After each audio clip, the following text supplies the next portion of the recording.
For a few minutes, I want to talk about ionic bonding. And I've done another video on covalent bonding. And so check that out. Make sure you do that. Remember to do what your teacher wants you to do to master the material. For my classes, I want you to highlight. And that way we will all agree on what's important to study for the test. When I spend time doing videos, I'm just hoping this will give you more understanding of the material. Glad you're here. Keep coming back. I want to talk about ionic bonding for a few minutes. And when I think about ionic bonding, I think about giving and taking, not sharing, which is covalent. For a few minutes, I would like to talk about ionic bonding, which is basically giving and taking. Ionic bonding is giving and taking. It's not like covalent, which is sharing. And ionic compounds are important in your body because this is stuff that gets dissolved in water, in your blood. And these are part of the important electrolytes that help run your body.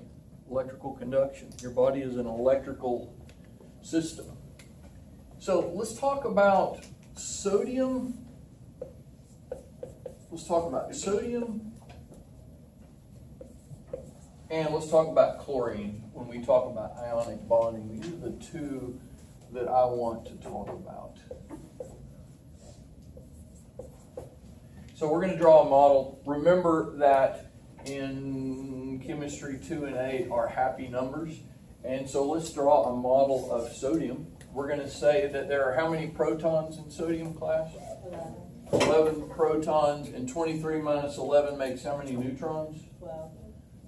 12 neutrons. Okay, the first happy number is 2, so that I need to not get ahead of myself. Let's draw an orbit here. There are 2 electrons in the first orbit, and then how many does the second orbit hold, class? 8. So we've got 2 so far. We're going to add 8 more. That would be 3, 4, 5, 6, 7, 8, 9, 10. And how many more do I need to place? 1 more. Okay. So there's 1 electron in the outer shell of sodium like that. This is a little bit oversimplified, but this will work for people like me. Let's talk about chlorine for just a minute. How many protons does chlorine have? It has 17. So let's draw that over here. 17 pluses. 35 minus 17 makes how many neutrons? 18. It makes 18 neutrons. Remember, I told you that the first happy number is 2, and the second happy number is what? 8. How much? 8, 3, 4, 5, 6, 7, and 8. So we place 2 plus 8 is 10. And how many more does it have? 7. It has 7 more. So watch what happens here. I'm going to kind of order these reverse so that this kind of matches.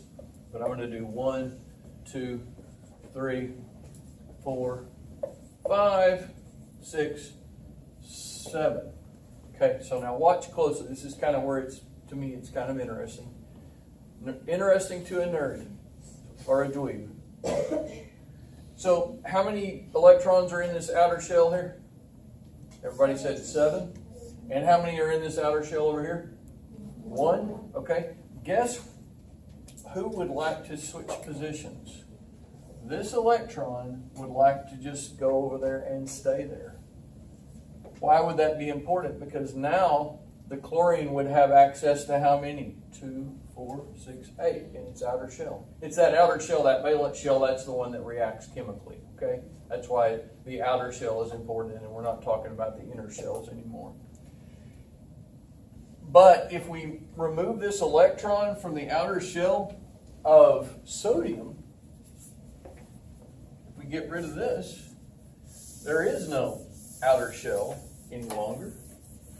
But look at this amazing thing happens. Now that sodium got rid of an electron, how many does it have in its outer shell? 8. It has 8. It's happy. And now chlorine has 8. It's also what? Happy. We like to be happy. It does something kind of strange, though, which is kind of predictable.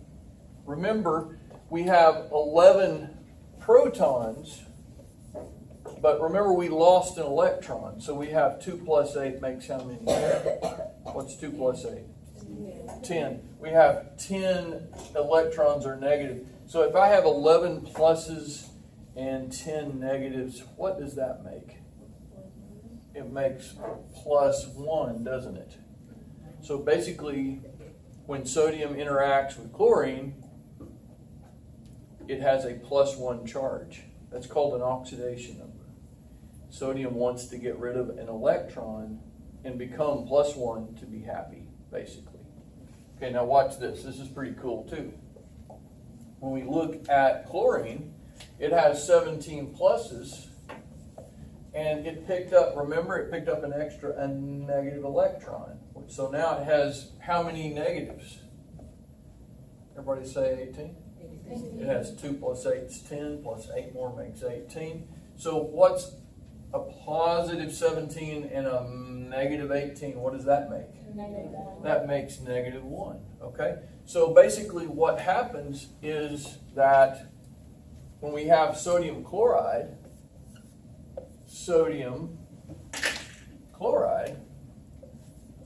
chlorine is -1 and sodium is +1. And in a crazy way, sodium is a highly reactive silver metal. If you put it in water, it will catch on fire underwater. It's crazy. Chlorine is a green poisonous gas, but when you put those two together, it's like, you make me complete, and all of a sudden you're lovely to live with, and I want you to be on my dinner table and hose down the food with lots of this stuff. I'm noticing that some of the more popular restaurants, if you go and eat one single meal at this popular restaurant, I'm not going to say it out loud, you can get your recommended daily allowance of sodium in one meal. Or maybe for 2 days in one meal. No wonder they sell a lot of food. People love salt. We love this stuff. It's yummy. Dang right, it's yummy. Now, things that have, this is kind of a weird concept that I need you to dig with me for just a minute. Things that have lost an electron to get happy have been oxidized. And things that gain an electron to be happy, they have been reduced. This is kind of messed with my head a little bit because I'm thinking, when you get more of something, you get reduced. Huh? You get more and you get reduced. And the reason that this works, and I need you to work this out in your head, is that you got another negative electron, and so it in effect reduced the charge. We went from a neutral charge to a -1. A little bit confusing.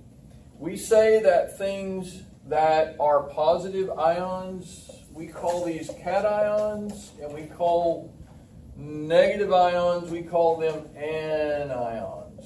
And I can remember negative because anion has 2 N's in it. I don't know why that works for me, but it does. Anion is negative.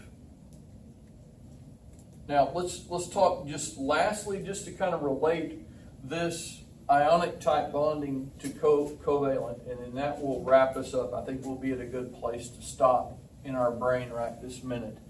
Remember earlier in another video, we talked about how that water is polar covalent. It has a positive end and a negative end. Well, what happens, class, is if you put sodium chloride in this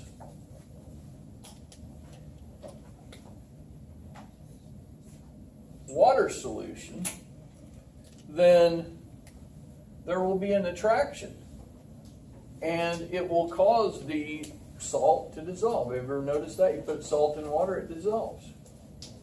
Why does it dissolve? Because it digs water.